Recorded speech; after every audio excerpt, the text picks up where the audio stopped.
Low T Center, reinventing men's healthcare. The Good Neighbor Network, FM 101.9 and AM 1450 Murfreesboro, FM 100.5 Smyrna, and online at WGNSradio.com. This is the Roundtable. A look at the news, views, politics, and people that are shaping Rutherford County. And good morning, everybody. Welcome to your Tuesday morning edition of the Roundtable Show with your hosts, Rick and Wayne. We come to you every Tuesday morning here at WGNS Studios in Murfreesboro, and we try to cover things going on around the north end of the county and, well, all of the county, really, and that's kind of where we are on tap for our show today. But hope everybody's staying warm this morning. Boy, it's chilly outside, isn't it, Wayne? Winter has engulfed us, I believe. I went out last night to an event we'll get into the event we were at last night, but I walked out of it last night, and I could noticeably tell a difference. But I think it's 31 degrees out there right now and coming up from 22, but it was cold. Yeah, it was in the 20s when I walked out to the car, and which was kind of refreshing as bad as we both have felt for the last couple of weeks, fighting off this flu virus. Can't hardly talk this morning because still suffering from that cough. Yep, I get it. I'm glad to be back. It was a tough one. I never laid on my back for 5 straight days. It was pretty nice. I didn't get nothing done, and here we are. I think 6 days out from Christmas. So if I don't have it already, I'm kind of sweating it. Well, the good thing is there was so much football on between college and the NFL. At least you could lay in bed and watch football. So at least that made it, at least you could contend with it a bit. So, but we've got a great guest this morning, Rick, and with us is a great friend, community leader, the director of schools for Rutherford County, Dr. James Sullivan. And Dr. Sullivan, thank you for being with us this morning. Absolutely. You guys have me a little nervous, though, sitting in between you right now, talking about before Christmas. We're all kind of football guys. Yeah. I think, as far as the illness thing, I think we just got residual coughs, little ticks in our throat. So, but I don't think we're contagious anyway. Well, I fully expect every educator knows this, that once spring break, fall break, winter break, just about every educator gets sick during that time. Sure. So I'm fully expecting, give me about 2 days and I'll be there. You'll be there. Well, with 5,000 employees and 50,000 students, 50,000 plus students. We should hit 52,000 by January. Wow, we're about 51,009, so very close to 52. Just inconceivable, Yes, it is. I just think how the school system's set up, because my neighbor across the street is an ESL teacher and then her husband's an SRO.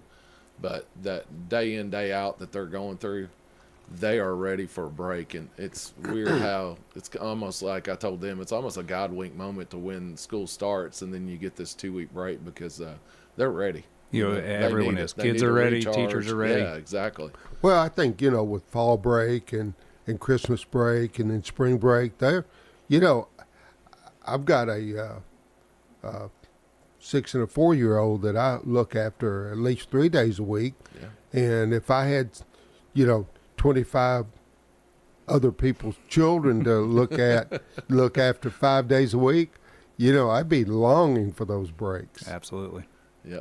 So Dr. Sullivan, tell us a little bit about yourself. We try to keep things positive with our show and everything, and I know you've been on with WGNS several times before with issues that haven't.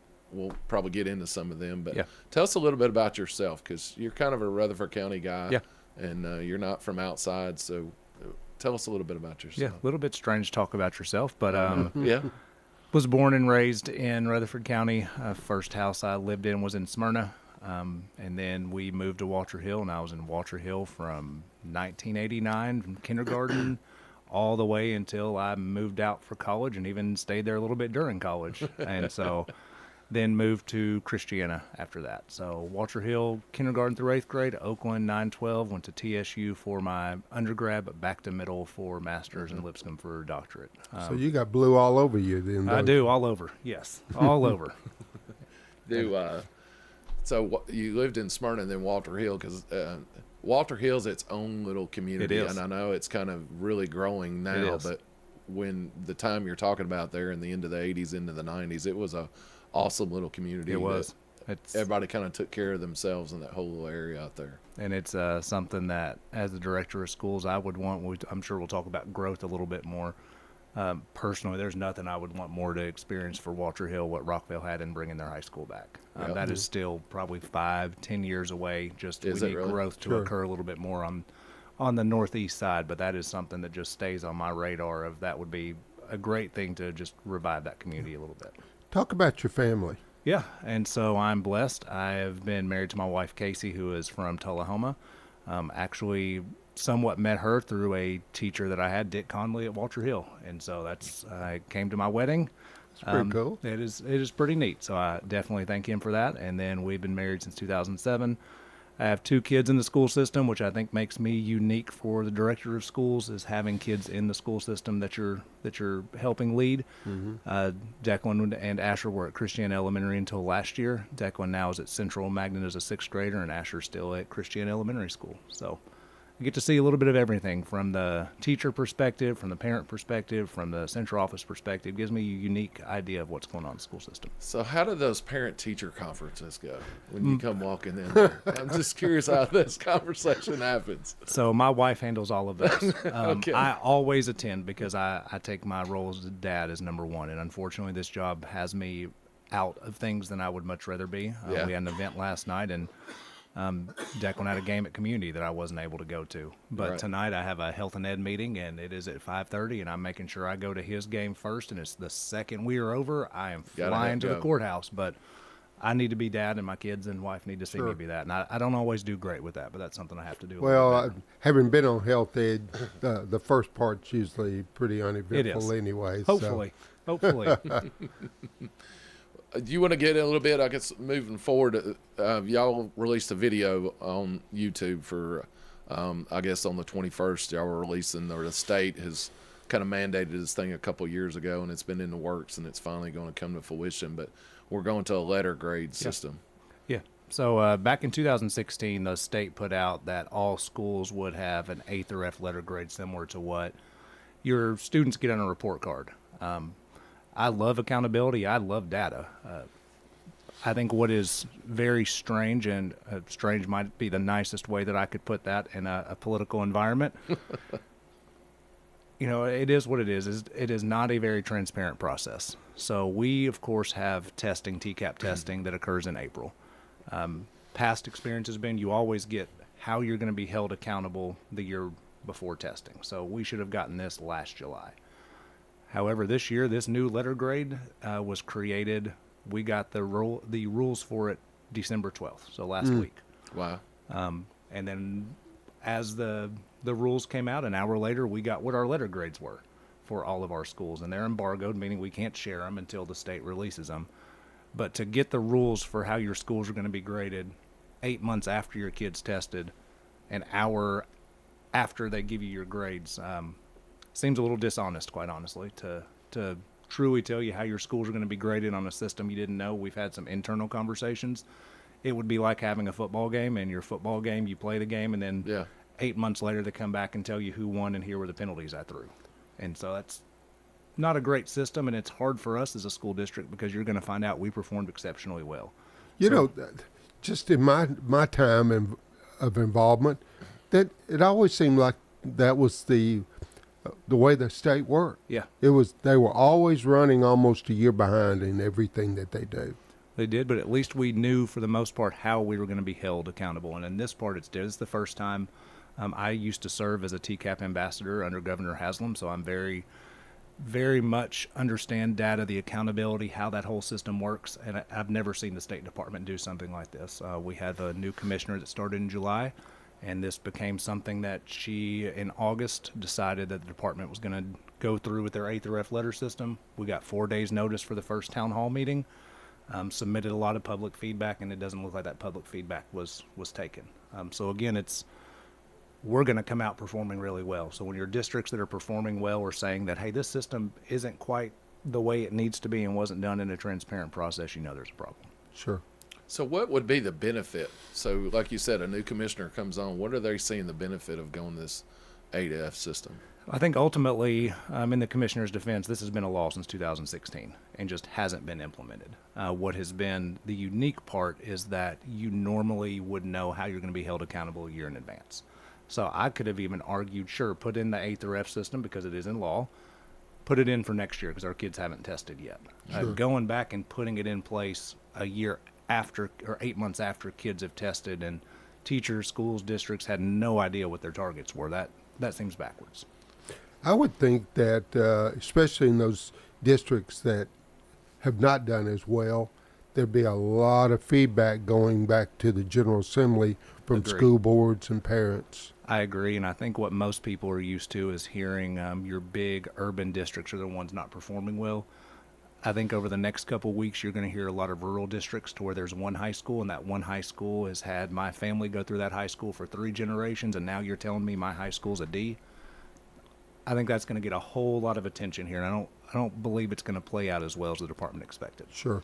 But I feel like we put so much into our TCAP. I believe even when I watched the video, you were talking about you were in one of the first ambassadors for the program. Correct. So we put a lot of eggs in that basket to just willy-nilly deciding, you know what, let's change up the way things are going. Yeah, and that's my frustration is that we have really taught our teachers over the years this is the system for accountability, and then just to change it seems wrong. I don't know another way. I can try to be as political. I try to be very careful in being professional. I don't know other way to put it other than it's wrong. I understand. Because I'm just thinking, you know, there's this whole analogy that teachers are teaching to a test these days because it's relying on their raises and school funding and federal funding, how you get your funding and things. And I know from the federal level, they're really looking at this K through 3 program right now. They're really looking at it heavily. They feel like, well, if we can get early on with these students, that they're going, I guess the statistics are higher that they're going to fail at greater rates if they're not able to read at a proficient level. By 3rd grade is the benchmark, I think. It is. And I don't see where this is going to help that. No, and I hear that teaching to the test, and ultimately we tell our teachers that in some extent that is our job because kids are going to be held accountable to that. At the elementary level, of course, they have to be able to read. Yeah. But when you get to middle and high school, if a kid is not performing at grade level, then the high school counselor isn't going to sign them up for certain courses or not have those options. You have to take remedial work. And so for us not to teach the kids what's going to be on the assessment would be doing a disservice to them because they may have their future opportunities taken. What I think the misinformation is, even if you teach to the test, they don't know the questions, and absolutely they are teaching the Standards. assessment standards, Yes. Teaching standards. and you still have to know the subject matter in order to do well on the test. So the critical thinking skills. We've talked about that for the last 20 years, and it's been a priority. Yeah, there's no educator in this state who has seen in one of the TCAP assessments in its full entirety. It's so, and I feel for you, and I tell a joke that, we had Harry Gill that was on our show in the first few shows. Well, Harry, I grew up, he was a Smyrna guy, and I grew up, and he played golf with one of my best friends, and so when I was young, I'm talking like 10 years old, I would go play golf with him, and I'd be teamed with Harry, and Jack and Scott were against us, and we chuckle along. Well, then I ran for the county commission, and I said I wasn't happy with the way the school system was being run and how it was funded and everything that was going on with it. Well, Harry got mad at me, and we were at early voting one day, and he cornered me in the hallway of the fire hall, and, and I'm 6'3", and he's, I don't know, 4'11". I'm kidding. Goodness. You're going to hear about that one. He had me backed. He had me backed up against the wall, giving me grief. And I said, "Look, man, I'm not saying you're doing a bad job. I've said I feel that you're not being funded for, and not getting the clout that you should be for what you're doing with the system." And I said, I want to make that better. Yep. And in the 4 years I was on, we had to raise taxes 3 of the 4 years I was on the commission, which I only lasted 4 years because of that, because I voted for those tax increases. But we touched 14 thank schools. you for doing that. Yeah. And it had to happen, and we're in that position now.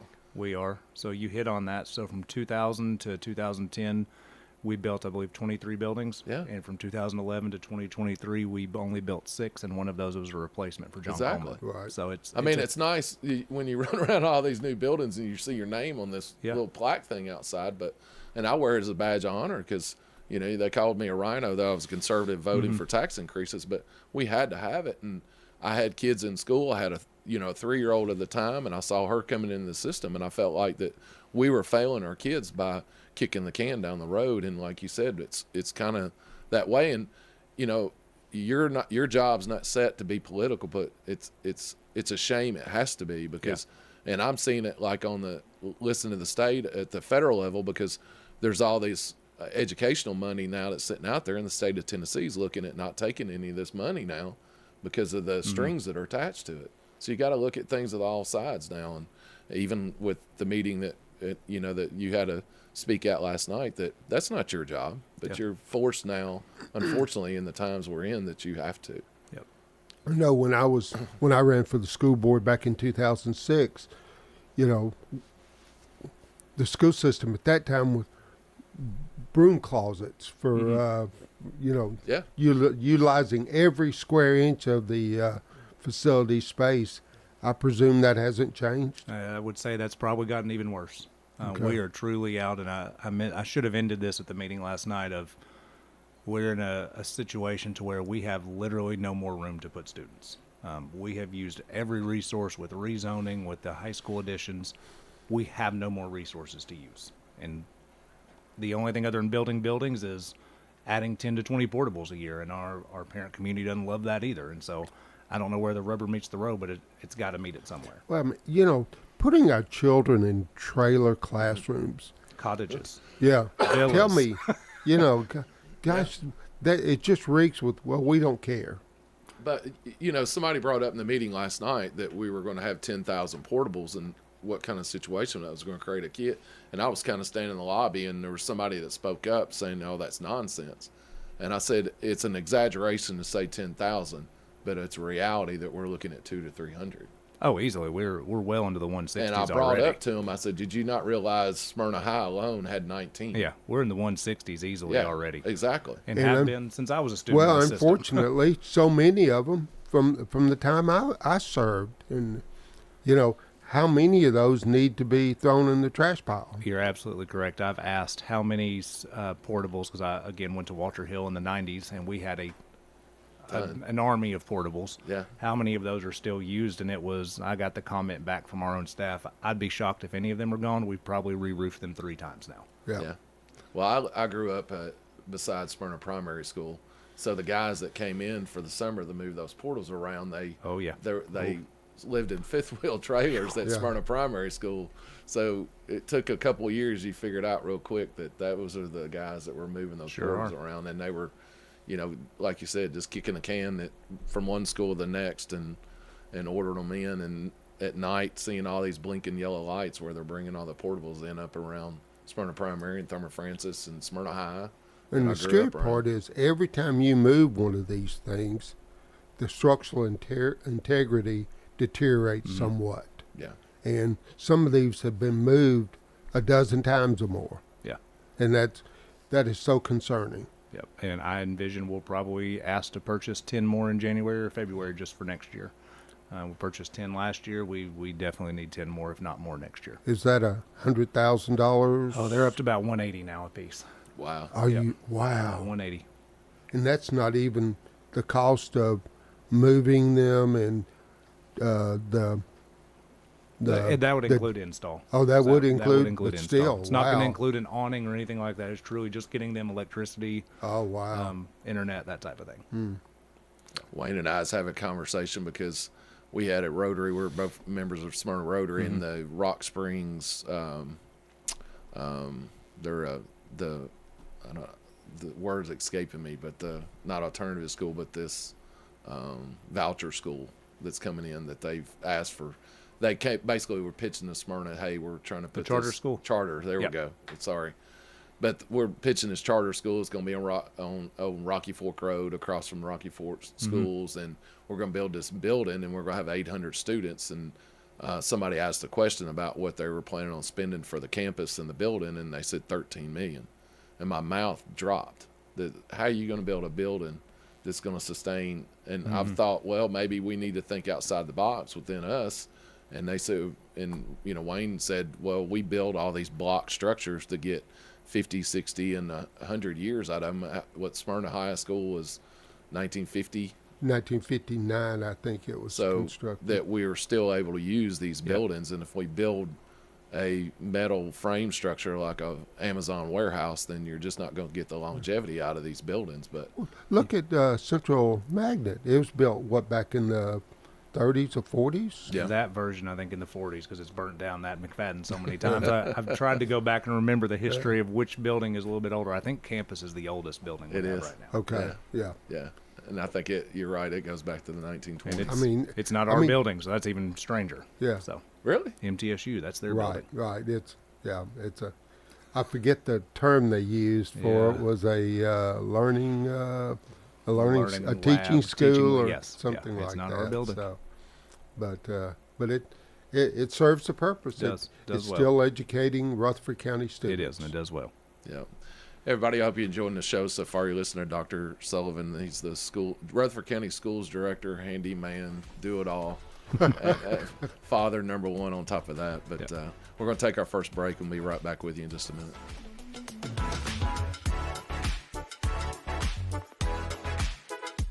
Untangling your headphones, finding the right remote, saying goodbye to your favorite shirt that hasn't fit in 10 years. Why are simple things sometimes so complicated? Thankfully, with auto owners, insurance doesn't have to be one of them. Auto Owners works with independent agents who live in your community and answer when you call, so you can worry about more important things, like finding a new favorite shirt.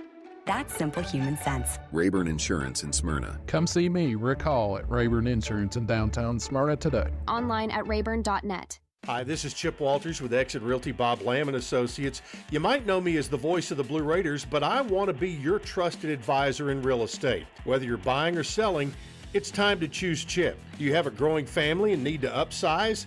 Are you an empty nester now and need to downsize? Are you thinking of selling your current home but just worried you can't find something else? Well, it's time to choose Chip. I'm looking to be your trusted advisor in real estate. I'm Chip Walters with Exit Realty Bob Lamb & Associates. This is Good Neighbor Events with Bart Walker.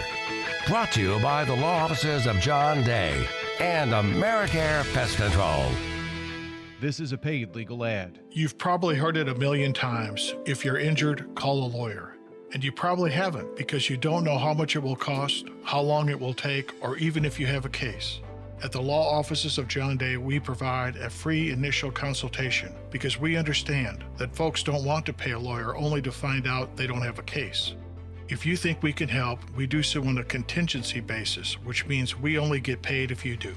Seriously injured? Call me, John Day. WGNS has been your local source of news for 77 years, and your Good Neighbor station says thank you. The buy one, get one free passes from the Murfreesboro Parks and Recreation Department, they're available through January the 14th at Sportscom or the Patterson Community Center. And you can visit Santa at the Stones River Town Center now through the 24th. There are 2 free grief support groups. One is every Wednesday morning at 10 at the St. Clair Street Senior Center. The other is a walking grief support group. They meet at 9:30 every Thursday morning in the Picnic Pavilion at Oakland's Park. That's right next to Oakland's Mansion. 9:30 Thursday mornings. Don't throw away Old Glory. Retire your tattered American flag with respect.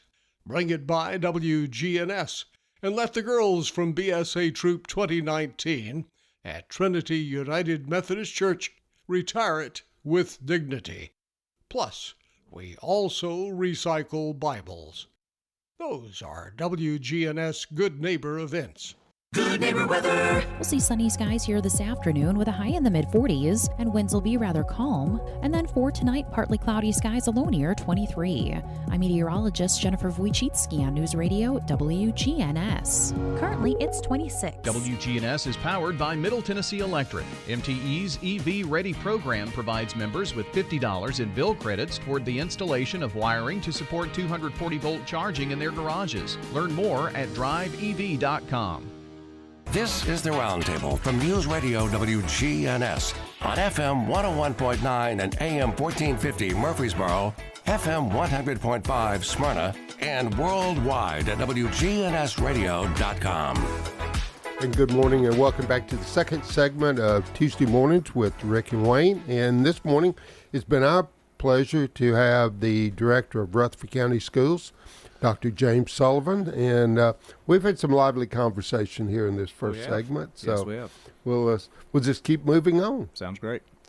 So let's talk about schools, because I know there was a big heated, but we won. We got some additions with Oakland, Riverdale, and Smyrna High School going through. Give us an update of where they're standing and what's going on with those. And yeah. So I want to thank our commission for funding that, because ultimately without funding we wouldn't be able to have those seats. The unfortunate part is we just need more seats when we're adding students to the rate we're adding. You need to be opening a school to a school and a half a year, and unfortunately we haven't been doing that. And so with our additions, Oakland and Riverdale are a little bit further behind Smyrna, just because they sit in the city limits of Murfreesboro, and there's some things we have to do that we don't have to do in Smyrna. Smyrna is a little bit further ahead. All of those, as of right now, are scheduled to open in August of 25, and that brings their capacity to 2,500.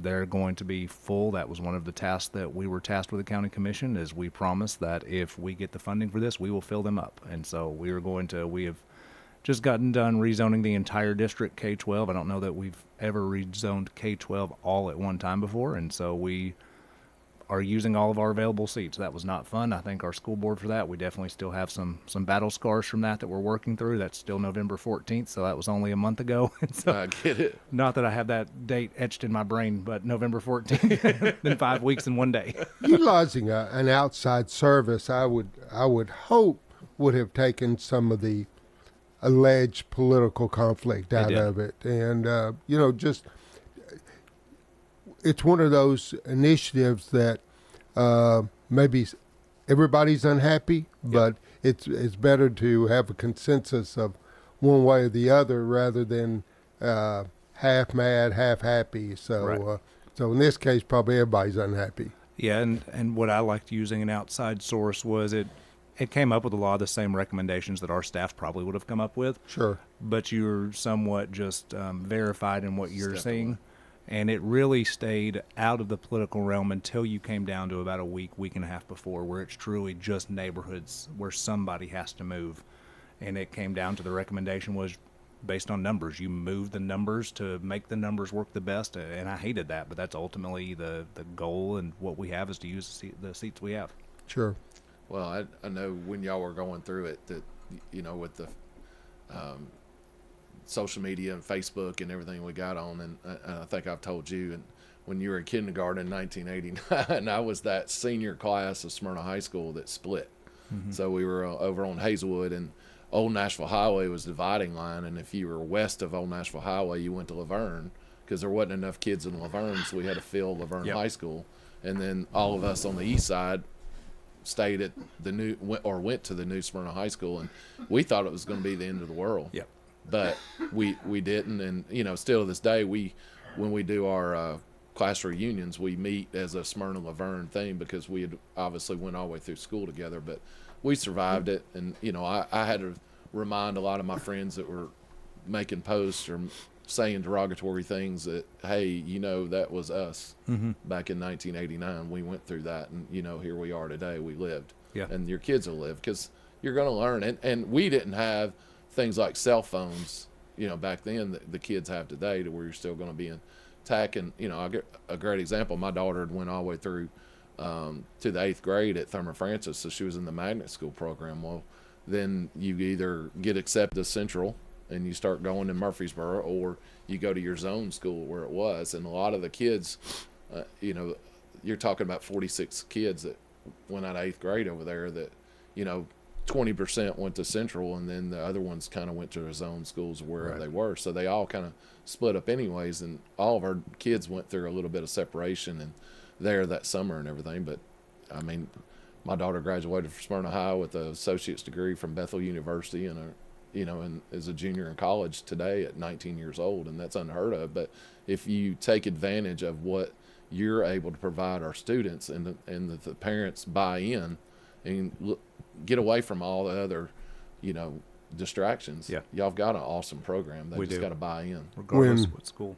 When Stewart's Creek High School opened, we were going to move a bunch of students from Blackman to Laverne and Smyrna. And, of course, Blackman had the kind of the diamond on top of its roof at the time because it was a new school and very little economically challenged students. And when we came out with the zone, moving a bunch of the Blackman students, I mean, talk about angst. But as soon as those children got into that new building and saw all the opportunities, didn't hear a thing. Yeah. And it's just, it's always, used to say the calm before the storm, now say the calm after the storm. Yeah. And that's probably, as a school board member, you probably hate rezoning more than anything else that you do. Right. What makes it so necessary is that we have I don't know if it's a proud distinction, but it's a distinction. We have the two largest elementary schools in the state. Stewart's Creek Elementary and Roy Waldridge Elementary are the two largest elementary. We have the largest middle school in the state. Blackman Middle School sits right under 1,700. Rockville Middle is the number 2 middle school in the state, so they're sitting between 1,550 and 1,600 on any given day. And high schools, all of our comprehensive high schools are in the top 15, 20 in the state in enrollment. So we have big schools, and we still do well. I can't imagine having 1,700 middle school students in one building. No, I can't. Dr. Jackson does a great job, and Dr. Confimer on before her. That is too many teenagers in one building, middle school kids. And I'm a middle school advocate, taught it, principal of it, but that's too many. Wow. I'm like, y'all, I just can't fathom. And even the day-to-day activities, when you think of taking care of those kids, and you're at middle school, you start changing classes somewhat and moving them around. When you visit, you would never feel it was 1,700, but it's the small things that make a school a community that I hate that we can't do at our big schools. Really, most of our schools to this point, you can't have a school-wide pep rally. You can do grade level at Blackman. You can't do more than a grade level because there's too many of them. Sure. When you're doing dances or activities, you have to break them up by grade level. Your athletic teams, when you have 1,700 kids, there's only 20 kids that are going to make a basketball team. You have some amazing athletes who aren't making it and aren't participating just because the school's so big. And that's the part that I think people forget about.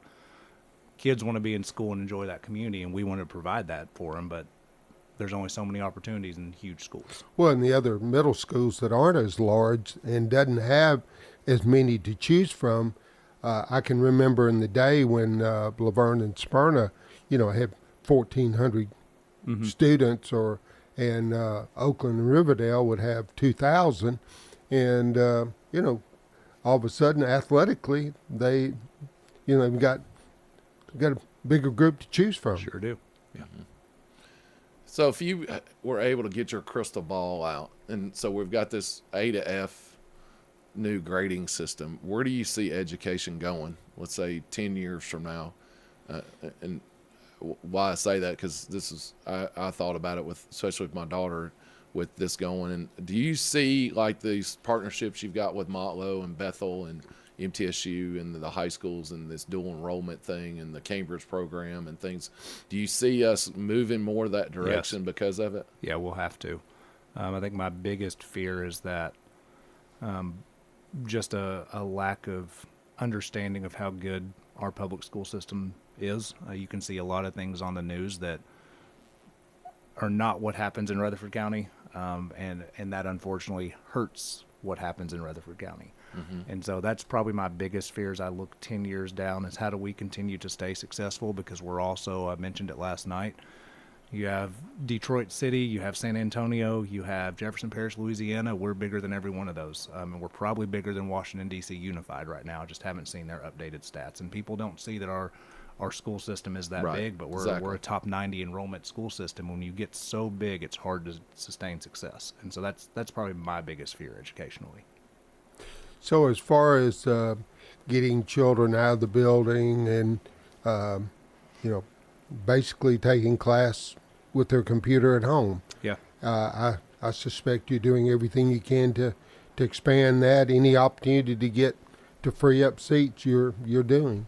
To some degree, yes. We've actually capped the virtual school, though. Our virtual school is the highest performing in the state, and so it is a level 5 school, and you'll be able to see its letter grade in 2 days. And wow. It is the virtual schools across the state, we do ours a little bit different. We require still for them to have that live interaction. Most virtual schools, it's all on the computer and it's at your own pace, and we still require them. And so that's hurt our enrollment a little bit. We could have accepted more students, but then we also capped it because we realized that in-person is what the large majority of our students need. So we could probably free up extra seats, but ultimately our job is to educate our kids on what we feel very strongly that needs to be for the large majority in person. I think a virtual school student has to be probably a little different child. A little different, yes. Yeah. We sit at about 350, and we have no desire really to go above that. Sure. Wayne, I can't remember, but when we had the principal of Vern on, she was talking about the number of juniors and seniors she had or actually attending at Motlow. At Motlow, yeah. And I want to think it was somewhere around 30 or yep. so that weren't really, they're Laverne High School students, but they were reporting to the Smyrna campus to take classes. We have an assistant principal and a secretary over there on Motlow's campus at all right? times. Yeah, because that's the one thing as a great partnership, but we have to make sure we have an administrative presence just in case. And so we can't leave that to Motlow. But yeah, it'll be into the hundreds by next year. Wow. Hope you enjoying the show so far. You're listening to Dr. Sullivan with the Director of Schools for Rutherford County, and we're going to take our second break and be right back with you in just a minute.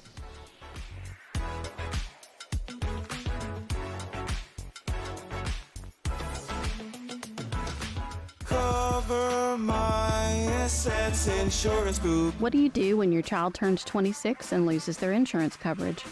Give us a call at Cover My Assets Insurance Group, and we will find them a policy that fits their needs. The time to act is before the coverage runs out. Call us today at 615-345-0411 or look us up at covermyassets.com. We will help you with that peace of mind every parent needs. That's covermyassets.com. Hi, this is Mike Cutter. I'm the owner of the award-winning family-owned home care agency, Honey Hill Home Care. My daughter Becca and I started Honey Hill as a result of personal need and understand what you and your family are going through. Learn more at honeyhillhc.com. Here at Bud's Tire, we make buying Michelin tires simpler. I'm Allison Mitchell with Bud's Tire Pros. We offer a straightforward approach to service, including nationwide warranties with every purchase. Stop in today to see our full lineup of Michelin and BF Goodrich tires. For whatever you drive, Michelin and BF Goodrich have a tire to fit any need. Bud's Tire Pros, hassle-free, guaranteed. We're located on East Main Street, exactly 3 miles from the town square, 1 mile past Rutherford Boulevard. Visit us online at budstireprostn.com. As a leader in environmental services, sustainability is deeply integrated into our business model. At Middle Point Landfill, we are environmentalists at heart. This is Mike Klassen with Middle Point Landfill. We use cutting-edge technology in combination with our deep experience in recycling and waste services to protect our environment and our neighbors. That's our job, and that's our promise. We invite you to learn more about us at middlepointlandfill.com. For Public Services, we are sustainability in action. The holidays are here. Go to omahasteaks.com and take advantage of 50% off site-wide. Shop carefully curated gift packages that are guaranteed to make spirits bright all winter long. Plus, when you use code SIZZLE at checkout, get an extra $30 off your order. Omaha Steaks is a gift from the heart, a gift that'll be remembered with every unforgettable bite. Order with complete confidence today, knowing you're ordering the very best. That's omahasteaks.com, promo code SIZZLE at checkout. Minimum order may be required. Omaha Steaks, America's original butcher. This is the Roundtable from News Radio WGNS on FM 101.9 and AM 1450 Murfreesboro, FM 100.5 Smyrna, and worldwide at WGNSradio.com. And welcome back to the third and final segment of Tuesday Mornings with Rick and Wayne. And it's been our pleasure this morning to have the Director of Rutherford County Schools, Dr. James Sullivan, homeboy. Yep. And this has been a lot of fun this morning, Dr. Sullivan. Thank you for being with us. Absolutely. Glad to be here always. I was looking here. I got a text message from Representative Mike Sparks. He said, good show. And two, he wanted to make sure we said that the convenience center is now open as of this morning. They've moved off weekly over on the G Street. G Street, yeah. And I want to make sure they're doing a little ribbon cutting down there. But that's a big deal for the north end. If anybody lives down there, you don't want to touch Weekly Lane on a Saturday morning right now. Well, and during the holidays, that was one of the biggest complaints that I received during my time as commissioner, because Weekly would line all the way back to Sam Ridley and Nissan. So having that moved, and with the new, I presume that the new concrete drive up where you can just throw it off, I was pleased to have a part in that. So we'll hope Weekly can move through from now on without getting backed up. I was trying to think of a way we can kind of highlight. So last night, the Rutherford County Chamber of Commerce hosted a roundtable type event to where our delegation, our state representatives, and you as a school board and the county mayor and some of the commissioners, and as well as the Realtors and Home Builders Association, it gave a forum basically so you guys could lay your cards out there a little bit. Let's say hey, this is where we are. This is where the future's going. These are the revenue we have. Here's the projected revenue we have of the future. And this is a lot of money that we have. Yeah. And I felt it was a really good conversation. I think our state delegation was an eye-opener in a lot of ways to them. And even the home builders, when they listened to what the numbers were, while they are a strong lobby group, they see the struggles, and I hope through last night and future meetings that they're able to come to some kind of consensus that everybody's kind of happy with. Yeah. And you want to kind of wrap that up of what happened? Yeah, I appreciate the state delegation, really led by Senator Reeves, being open to helping and going through and just having and scheduling that meeting. As a unique perspective as a director of schools, because as a director of schools, most directors are former educators. Yeah. I have a unique experience. So my doctorate at Lipscomb was in strategic change, and so that gave me a little bit of a business perspective that has helped more than I had any idea that it would have a decade ago. Yeah. But I think this role has become much more involved in not the day-to-day operation of students. We have a great staff, and ultimately it's my role to make sure that I give them the tools and advocate for them to have those tools. And that's what last night was about. It was truly looking at Rutherford County Schools as one of the highest performing in the state. Per pupil expenditure, we rank 117th out of 142. So we're behind the powerhouse districts of Grundy County, Van Buren County, Cumberland County. They spend more per student than we do. And so that is unbelievable when people actually hear that. It is. How little we pay per student. And when we get our grade that comes out, it'll be well above those. I will be very confident. And what I would like for them to see that, how well you're performing now, but as these numbers grow and you do not have places for these children to be, it will affect the quality of education that you're able to deliver. Yeah, without a doubt. And it's already...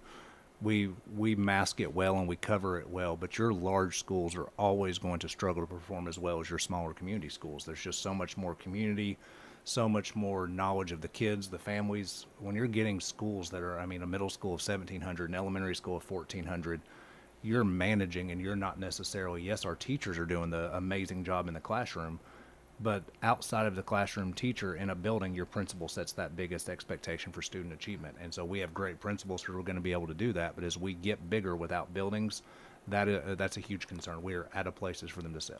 Well, education is a huge attraction. Absolutely. Even if your price per home is competitive, if your school system is not performing in an excellent manner, that's going to affect whether or not people want to come to Rutherford County or not. Absolutely. And yesterday, literally, I mentioned it in a closing at our meeting last night, was at 4:11 last night, the USA Today put out an article that said 2 of the top 25 cities for affordability and just areas to move to were Clarksville and Murfreesboro. And so I know that housing is more expensive, and the home builders talk a lot about the affordable housing crisis, but when you're looking at it from a nationwide perspective, we're still one of the top growing and most affordable areas. And so that's hard as all of us who have grown up and lived here our entire life, but we're not necessarily having people move to us from Tennessee. They're moving from across the country, and there's got to be some give and take there. And there's a big red dot on our area. This is where they want to be.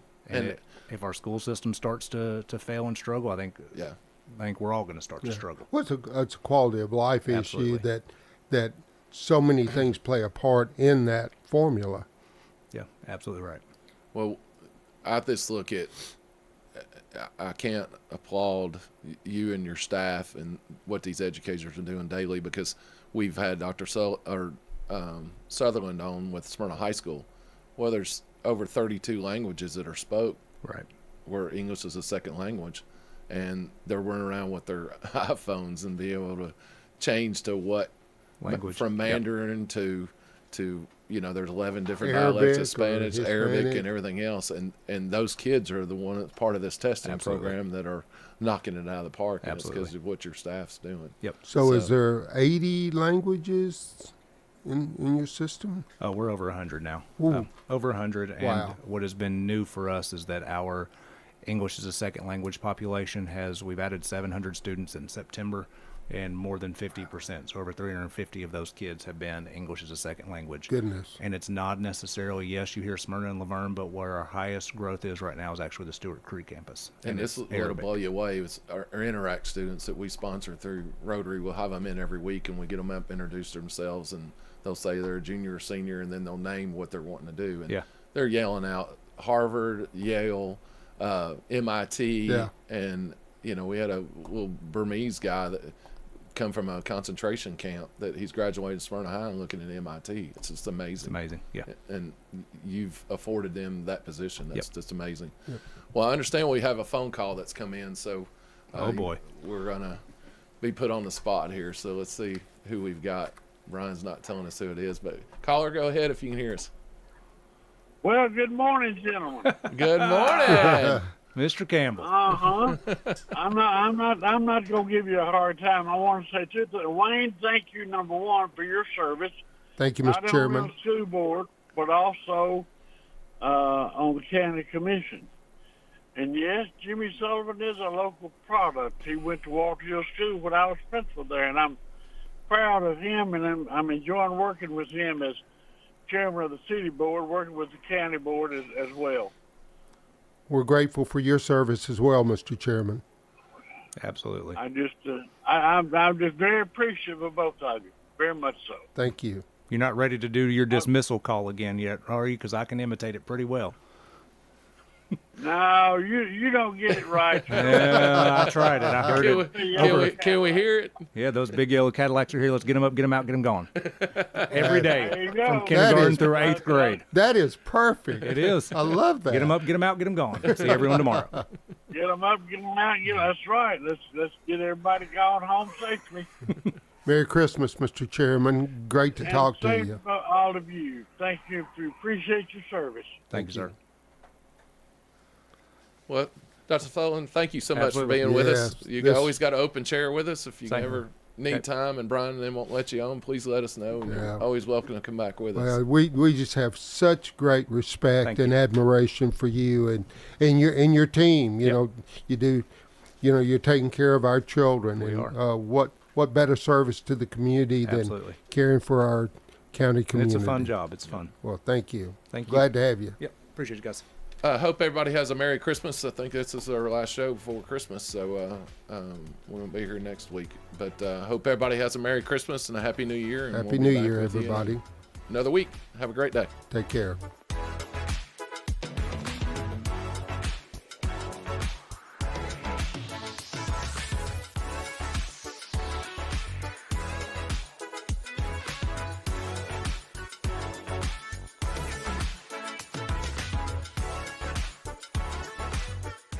Premier 6 Theater on Broad in Jackson Heights. Let's all go to the movies. Check out what's showing at murfreesboromovies.com. Popcorn popped fresh daily. Movies at the good old premises. Premier 6 on Broad in Jackson Heights. Hello, this is Greg Tidwell from Bell Jewelers. There's nothing like the sparkle of a Bell Jewelers diamond. That's something my father said a long time ago, and we honor that tradition today by picking just the most beautiful diamonds for our Murfreesboro customers. People want to know who they can trust, and Bell Jewelers gets that call quite a bit. Bell Jewelers at 821 Northwest Broad Street. We're across the street from Toots. We're open 10 to 6 during the week, 10 to 5 on Saturday, and close most Sundays. Del Walmsley and the Wealth Cycle. This is the wealth cycle that I've taught for 30 years. Buy one house, 10 houses, an apartment, 2 apartments, 8, 20, 500 units, 1,000 units, 2,000, 5,000 units. And as you keep putting the money and the profits back in, you become one of those rich people. And much quicker than you'd even believe. Learn Del's Wealth Cycle at GiveMeTotalFreedom.com. Use promo code 2023. Save 60%. Code 2023. GiveMeTotalFreedom.com. GiveMeTotalFreedom.com. Hi, this is Bob Cornell, pastor of Covenant Church right here in Murfreesboro, Tennessee. The answer that you've been looking for is found in Jesus and what he accomplished at the cross. You see, Jesus changes lives from the inside out. We would love for you to join us at Covenant Church, located at 1124 Brinkley Ave right here in Murfreesboro. We have services Sunday morning at 10:30 a.m. and Tuesdays at 7 p.m. You can learn more about us at our Cornell Ministries YouTube channel. We want you to grow in Christ at Covenant Church. This is Kim Dunaway from Sunshine Nutrition Center. You hear me on Monday mornings at 7:20 talking about how to lead a healthier lifestyle. We carry supplements, personal care, and grocery items at both our Murfreesboro and Smyrna locations, family owned and operated since 1980.